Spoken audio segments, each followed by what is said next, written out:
bukan sekadar orang kritik, orang fitnah kiri kanan depan belakang. Datuk Sri biasa jadi hakim. So hakim ni rakyat biasa tak kutuk lah, takkan kritik sebab bila rakyat kritik hakim nanti kena kontem, menghina mahkamah, masuk penjara atau sebagainya. Tapi perbezaan bila jadi hakim dengan Ketua Pesuruhjaya SPRM ni Datuk Sri, saya nak cakap sikit.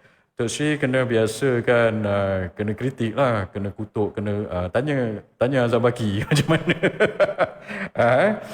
Tanya Ketua-Ketua Pesuruhjaya SPRM sebelum ini, tanya Latifah Koya, tanya ini. So bila kita memegang, saya pun pernah memegang jawatan tinggi dalam kerajaan dulu, so saya dah biasa dah kena kritik, biasalah.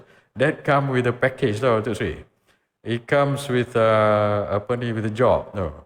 So kalau Datuk Sri Abdul Halim biasa jadi hakim tak pernah kena kritik, tak pernah ini. So kalau Datuk Sri nanti masuk office 13 bulan Mei ni, first day saya yakin atau pasti Datuk Sri akan kena kritik.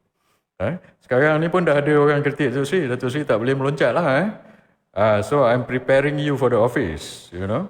Kalau Datuk Sri buat benda tak betul pun saya sendiri akan kritik.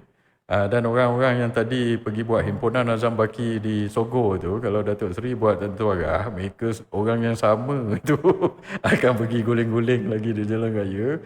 Kalau himpunan itu turun Azam Baki silap hari bulan, kalau Datuk Sri buat tak tentu arah, ada orang akan himpunan turun Abdul Halim. It's not impossible, tak mustahil. So I'm trying to tell you is that get used to being criticized. Sebab as a judge, mungkin Datuk Sri tak biasa kena kritik.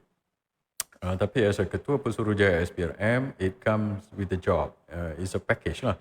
Kalau ahli politik macam saya ni, tak ada masalah lah. Kulit dah tebal, bukan sekadar orang kritik, orang fitnah kiri kanan depan belakang.